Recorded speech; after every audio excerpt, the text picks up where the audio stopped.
Hello everyone, this is Hamza Mazhar Sheikh. Today we're with the fourth episode of Client Diaries, and this time it's going to be interesting, like it was in the last video and the last previous videos. So it's going to be very interesting. It's about a smart watches brand in the South Asia and the Middle East. I'm going to talk about them in a few moments. Client diaries, although there's lots of detail behind it, we had to shorten and concise it so that you can understand it and you don't lose interest in information that may seem irrelevant to you. So apart from this, today I'm on time, and the biggest thing about this is that I'm trying my level best to not be late in terms of sharing client diaries. Since our last video about the hotel in Milan. We've been reached out by lots of hotel owners, and some of them contacted us through LinkedIn, while others contacted us through Instagram. And it was amazing to see that some of them could relate to what we had to say. So a lot of them, they contacted us, and one of the hotel owners said that before listening to our video, he did not realize that there was also a star rating difference between his Google business profile and his description and the OTA websites. So I believe it has been, from what I can see, it has been very beneficial for people who have seen these videos. Apart from this, we always want you to subscribe to our channel, and you can always opt for our consultation. This is what we do. We are a business solutions and services firm, and we consult as well. And we believe in consultation first approach. So you can always ask us. You can always set up an appointment with us. You can do it online through our website, or you can email us as well. And as usual, it's always a paid consultation. And I believe a lot of professional people are fine with this. The ones who are, they're not professional, we don't deal with them. I'm being brutally honest and forthcoming on this one. So let's get started. This particular video, this particular fourth episode is regarding a smartwatch brand in the South Asia and the Middle East. There are lots of problems with this particular brand, and as usual, I cannot name them. They've started to sell their products now, but for the past 2 years, they've struggled a lot. And I know that businesses have to struggle for a certain while before gaining momentum, but sometimes some struggles are irrelevant, and if they can be avoided, then why not avoid them? Why not wait for the 2 years to, you know, complete? If there's something that I can solve in less than a month, why should I wait a year to solve it? So apart from this, it's an amazing story. One of their marketing officers saw me consulting with a business owner in a hotel coffee shop, and he was inspired. He listened to me. They did not know about our firm, and he listened to what I had to say. And after completing my consultation, he came to me, and first of all, they opted for a one-to-one consultation, and then we gave it an entire business audit, and we also proposed business solutions to them as well. Afterwards, they were like they have their own in-house team, so they will implement all these changes all by themselves. So let's get started. The first thing is that this particular brand, the brand name and the brand lifestyle, the brand aura, it resonates with the idea of lifestyle. It resonates with the idea of being healthy, being fit, exercising daily, and keeping yourself always at the move and being in motion. So when a brand chooses to name itself like this, and then they have this whole brand mantra revolving around the idea that you have to be fit, you need to always be in tank tops and pajamas, and you always need to be exercising, and then you show a little bit of bicycling culture and cross country marathon culture, a little bit of it. And when you show this culture, you cannot just change the way people look at you by changing the upcoming advertisements. This was a huge loss for this firm because they switched lots of agencies all this time, and I'll be talking about all of this in a few moments. So they went through a very heavy loss, and I don't know why, but firms don't know how to do marketing. It's simply not everyone's piece of cake.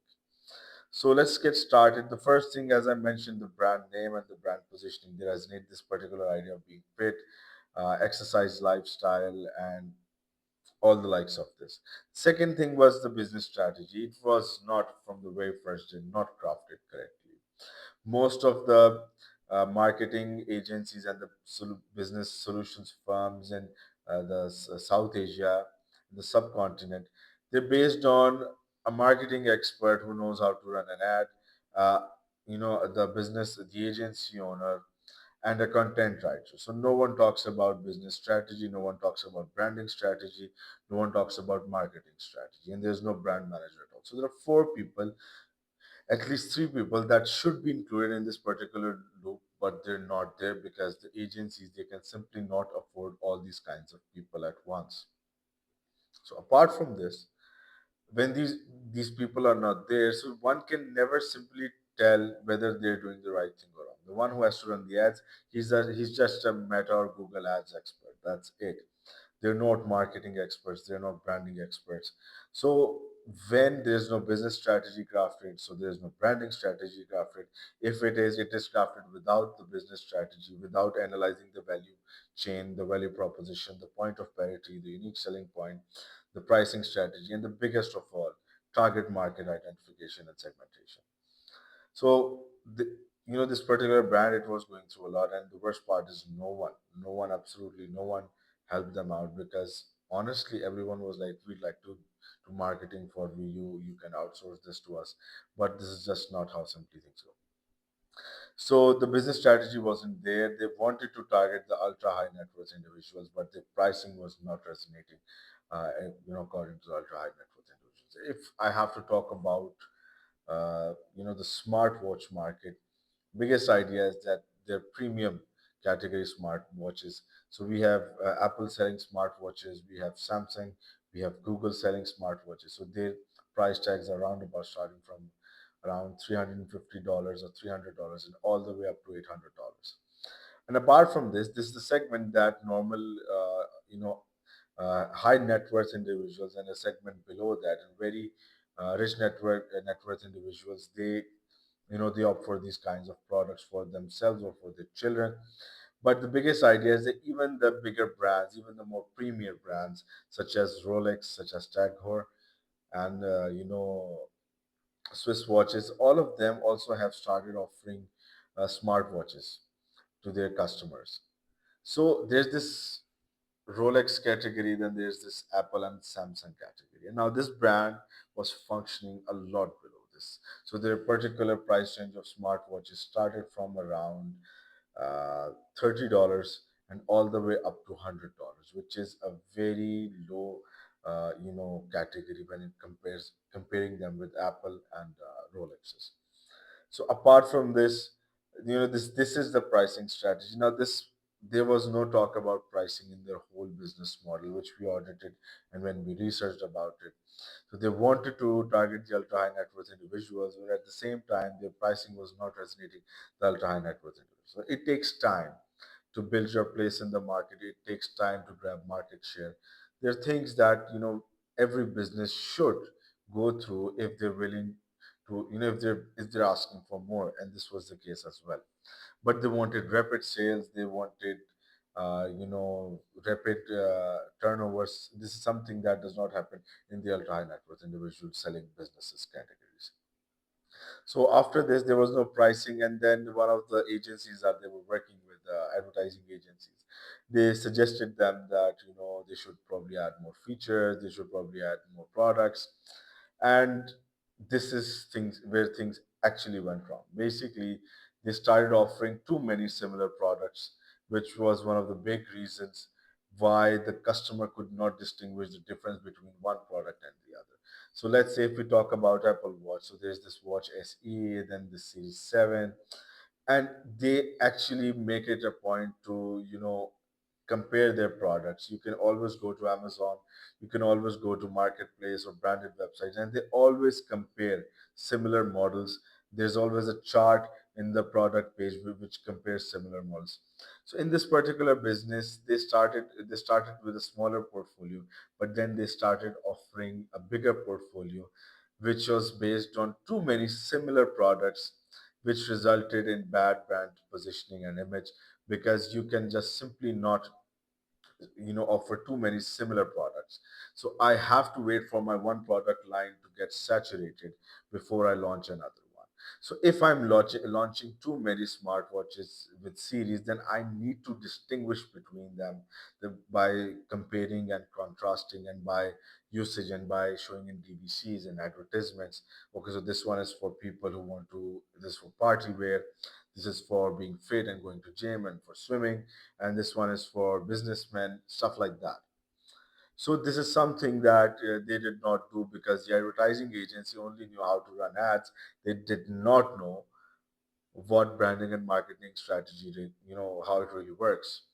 So this was a big aspect in their business, which was one of the reasons it resulted in bad brand image and positioning. So next, in order to cater the high ad spend, high advertising budgets, and low sales and low revenues, was the advertising agency suggested in giving huge discounts. So when they came, they started with ultra high pricing according to their product niche.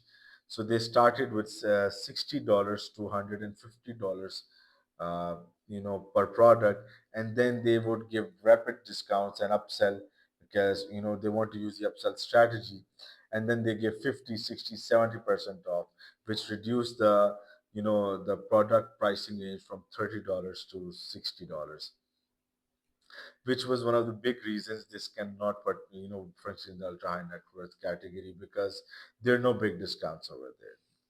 And especially in the watch category, that this is not how discounts work. In their particular category, discounts work in a manner that there's a certain model that's being phased out, and it's not in production anymore, and then they would offer huge discounts just to face the inventory of that particular product.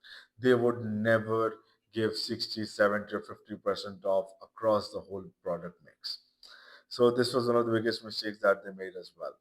And obviously everything was in the hands of the advertising agencies, that they claim that they know everything about business strategy and marketing strategy and branding strategy, but they simply did not, because all it took was, all it took all it took was a huge sum of capital from their investment, and no returns in comparison to the ad spend and the advertising budget that they invested.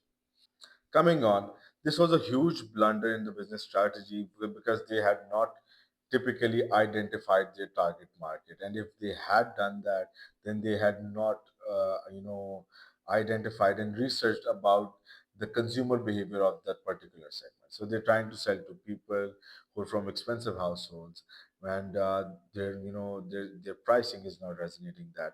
And I'll talk about their DVCs in a few moments of what they were trying to show.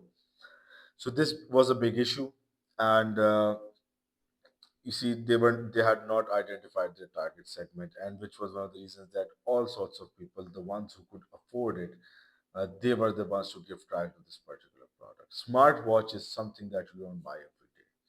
You can buy it after 1 year or 6 months, and 6 months is for a person potentially who's a freak, who's an enthusiast of this particular category. So I don't know why, but you know, we identified lots of these issues, and sometimes the kind of blunders that business owners make, it is something that it amazes us, and it's mesmerizing for us, and it's frightening for us as well.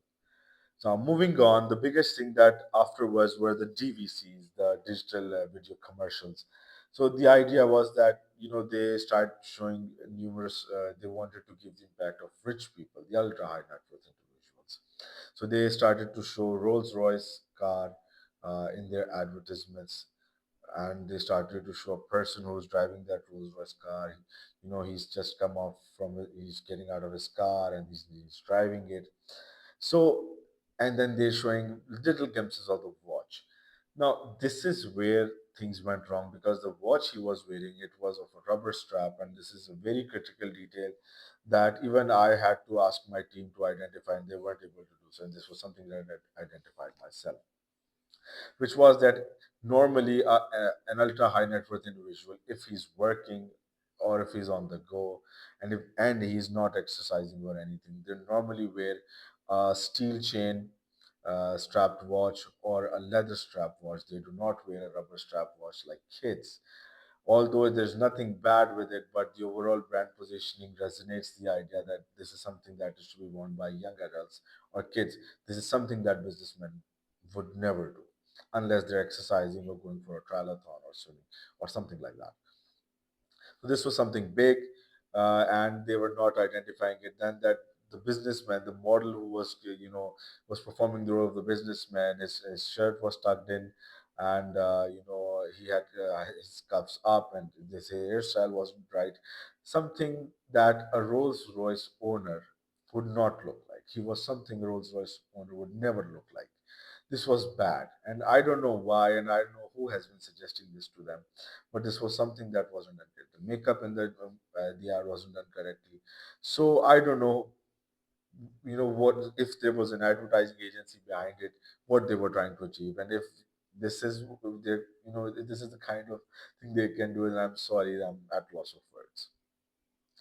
So moving on, the mall wasn't up to the mark. The rubber strap for the businessman, and all of their marketing and branding strategies were based on, if you critically analyze their social media ads, were based on the features.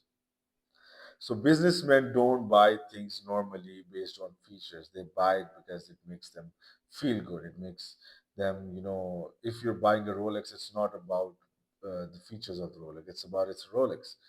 It's a demand. It's not. It's a demand. It's not a need. It's not a. It might be a want in some cases, but it's a demand. So this is something that the brand was not doing correctly. And then afterwards, they're always comparing features, and it's not about they were not talking and showing if the product is premium or not. Then the usual refinements, although their website was good, there were no new sales channels. They were actually not. They had not collaborated with any kinds of marketplaces, any kinds of superstores, any kinds of electronic stores. They should have collaborated with them. They did not. They did not start with new sales channels. They did not design new sales channels. It's something that is bad because at the end of the day, advertising agencies are limited. They pretend to be good at everything. At the end of the day, it's just a, an IT owner, a software engineer running an advertising agency. I've seen that a lot. I don't mean to offend anyone, but that's how things are right now. So, in this particular audit, there was a certain, there were lots of reviews that we analyzed, and one of the reviews was that they claim that their watch is a customer had written this on one of their Google business profiles, and no, not the Google business profile, on their Facebook profile in a comment. A customer had written that they claim that their watch is something that is being worn by Rolls Royce and equivalent car owners. At the end of the day, I saw that this particular watch was worn by a waiter in a particular restaurant. So there's nothing wrong with a waiter wearing a product. I'm not against that. But then again, this is the mantra of ultra high net worth individuals selling. They're the product that you're selling to them. It cannot be worn or used or bought by a person who's not ultra high net worth individual, because this is where they're trying to make a difference. If they're wearing something and it's expensive, they need to know that they're the only exclusive people and category of people that can wear or buy this product. So we've heard lots of rumors about branded replicas being sold and the females being agitated when their domestic help start wearing those similar dresses to them. They have bought the original, the expensive one, whereas the domestic help has bought the cheaper, the fake and the replica one. At the end of the day, no one wants that the product that we're wearing is being worn by someone and is being bought by someone who's not in their social economic class. This is just how the SEC A1, A2, MAA, and SEC AAA and SEC XAA work. This is a social economic class ratings that I've defined. It's a file for that. That's a video for another time. And they switched lots of agencies during this time. This company switched around six advertising agencies, which is very bad. and I cannot blame them because all six of them weren't doing a good job. So I don't know why agencies pretend to be agencies that they're not. Why do they pretend to be business strategy experts when they're not? Why do they pretend to be branding and marketing strategy experts when they're not? And even if they want to offer this particular service, they should simply hire one or consult with one. But they would refuse to do so in order to save money. And at the end of the day, it is the client that suffers the most. So, this was the fourth episode of Client Diaries about a smartwatch brand in South Asia and Middle East. And I hope that I've made all of my points clear. This video would be a little longer than the previous one, but I hope to see you soon next week. I'll be sharing some more videos as well regarding payments and about Shopify. There's lots of problems going on with Shopify. I'll address them in the upcoming videos. Stay tuned for more and grow global with Aargard. Thank you very much.